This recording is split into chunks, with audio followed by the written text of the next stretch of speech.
So you're pretty happy with your snare sound. It's doing the job, it's adequate. But you're also thinking that maybe you could go further, maybe it could be better or even just different for the sake of inspiration. If experimentation feels scary, that makes sense. You might not be able to get back to your comfortable sound, and that might not be worth the risk. But if you take our approach, we're going to show you step by step how to learn how to experiment so that you'll not only be able to deviate from your current sound, but also be able to find your way back if you want to.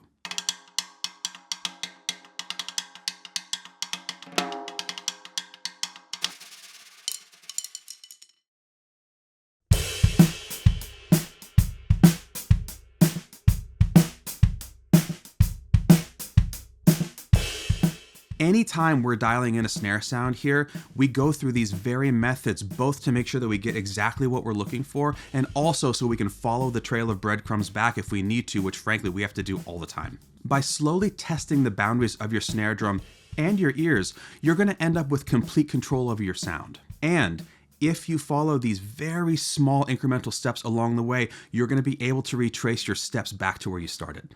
Sometimes when we're exploring sounds, tuning can feel like a mystery or like there's some kind of magic involved that only a select few have access to and that you're never going to get. The truth is, like a Rubik's Cube, there's no magic in this at all. It's more like a puzzle. Puzzles like a Rubik's Cube operate according to rules, and if we understand the rules, it can seem like magic to anyone who doesn't know what they are.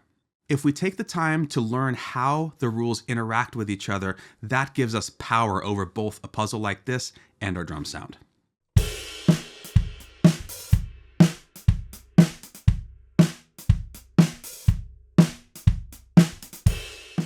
We've heard our snare drum a little bit today already, but let's take a moment to hear it by itself with some single hits and dynamics.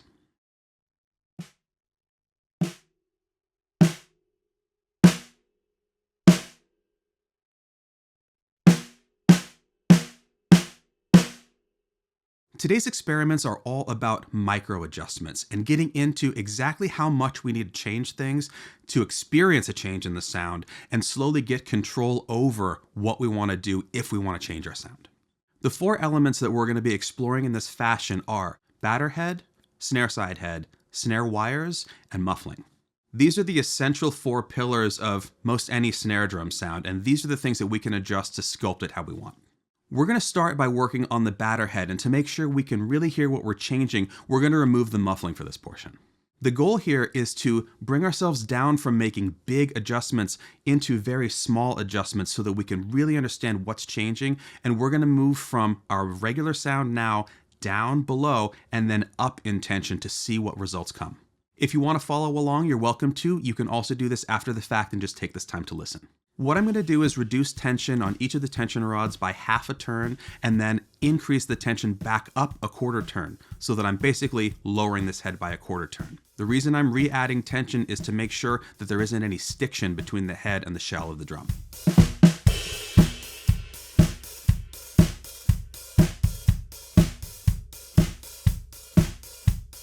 Now we're going to hear the sound of the drum post-adjustment, and after that we can compare it to the original sound.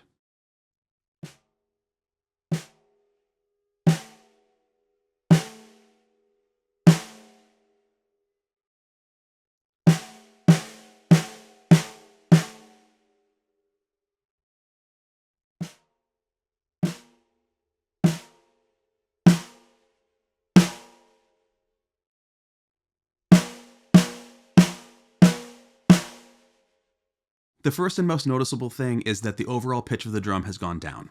This is to be expected because we reduced tension, so this is the natural effect. We also have a larger presence of harmonics, especially at the edge of the head and also in the center. This isn't necessarily a bad thing, but it's worth noting. The third largely noticeable thing is that the broadness in the snare wires has grown and the sustain in the snare wires has grown as well. This could be a positive thing, especially when we return muffling to the drum if we chose to do that. But rather than doing that, we're going to return the drum to its original tension and explore going higher than that. So what I'm going to do here is add a quarter turn in tension to the batter head to return us to our original tension. Then I'm going to add another quarter turn to it. Just for clarity's sake, we lowered the drum a quarter turn for the lowest setting, and now we are exploring a quarter turn past the original tuning. We're going to hear this new higher tuning and then compare that to the original medium tuning.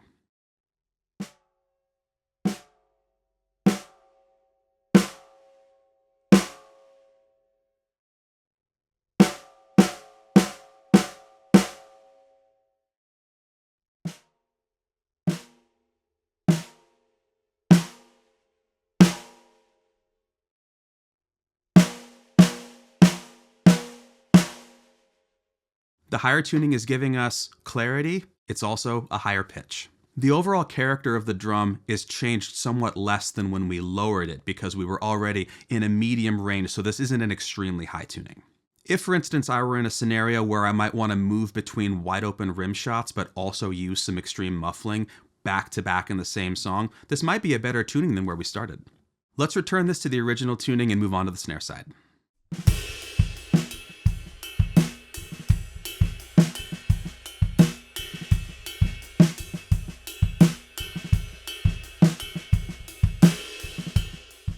We're going to flip the drum over and put the resonant head through the exact same process that we did with the batter, right down to the same amount of fractions of a turn.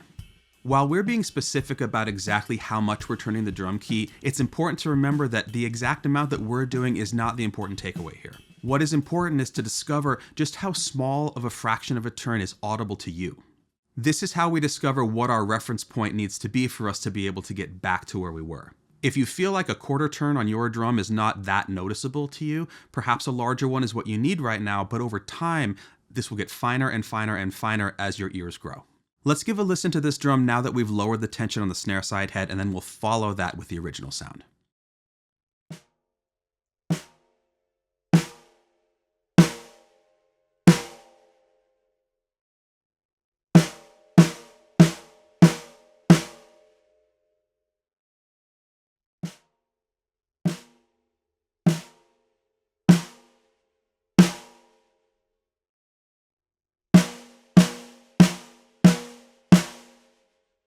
When we release tension on the snare side head even a little bit, the overall pitch of the drum goes down. The snare response is also changing, though the wires are not behaving choked out at this point. They're more articulate than they were because we didn't adjust them, but that's okay. Contrary to what you might expect, even though we lowered tension on the snare side head, it sounds like the wires also loosened a little bit.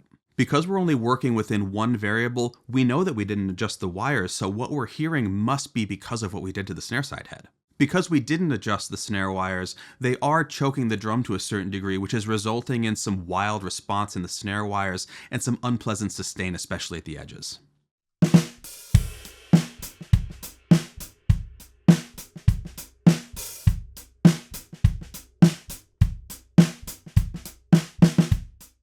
Next, we're going to return ourselves to the original tension on the snare side and then go past that a quarter turn, same as before.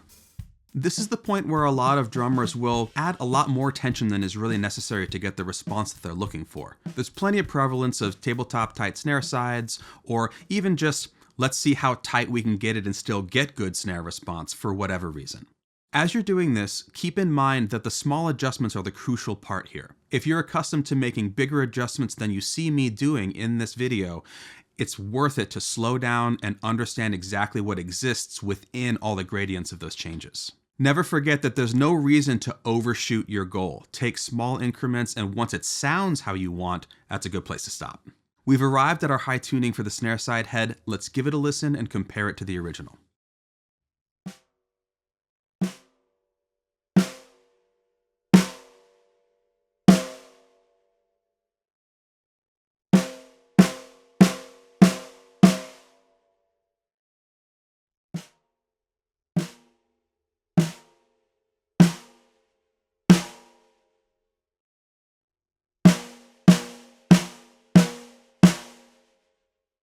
Earlier, when we reduced tension on the snare side head, the overall pitch of the drum went down. Now that we've increased tension on the snare side head past our original tuning, the whole pitch has gone up along with it. There's a very noticeable change in the sound of the wires once we've added tension to the snare side as well. If I only heard this drum as it is right now, it would sound to me like we had taken tension off of the wires. In order to retain the response that we had before, we would have to add tension to the wires themselves. But again, we're not going to do that. We're just going to return to our original state and move on to talking about those snare wires. We're going to approach the snare wires slightly differently because the big takeaway from this particular demonstration is that there are a lot of good tensions for the snare wires at any given tuning. We're going to reduce tension on the snare wires and strike the drum 3 times at each stop along the way, and then bring ourselves back to our original tension and go up from there with 3 strikes at each stop along that journey as well before returning to center.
As with everything with drums, the tension that you want on your snare wires isn't about right and wrong, it's about what's working for you. By exploring the full range of the wires at any tuning, we can find pockets along the way that are giving us something that sounds great. It's also worth going to the extremes because every now and then, that's actually what you're looking for, but you'll never know unless you try.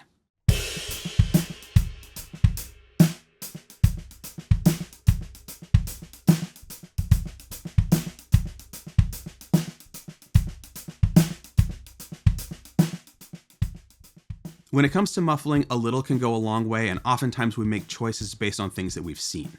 Let's see what happens when we add more muffling via this bandana to the snare drum sound that we're working with. I'm not going to cover the entire batter head, I'm going to just fold it out a couple more times so that it's half covered rather than a quarter. Let's listen to this adjusted sound and then we'll follow it with the original for comparison.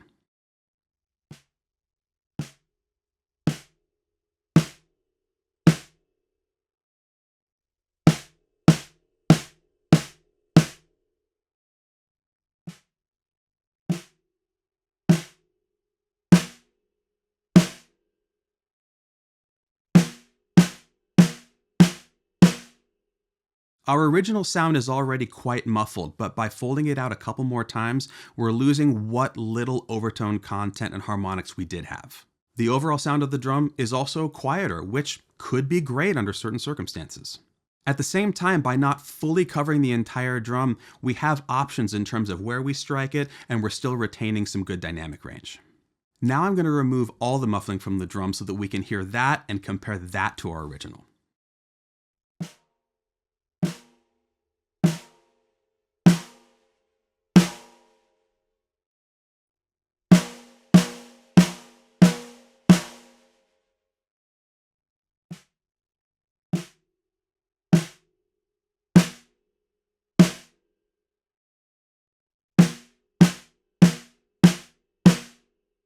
This is a much more dramatic effect than increasing the muffling slightly. Now we have all the harmonics. The wonderful thing is, this is also a great sound. It goes in the mix nicely, and it's significantly louder and more projecting than the muffled version. By exploring little, none, and also a lot, we can start to make intelligent choices about exactly what we need. As far as starting out, it doesn't matter how your drum is tuned. It just matters that it's in tune with itself. It's entirely possible that one small change to one component could take you from good to great.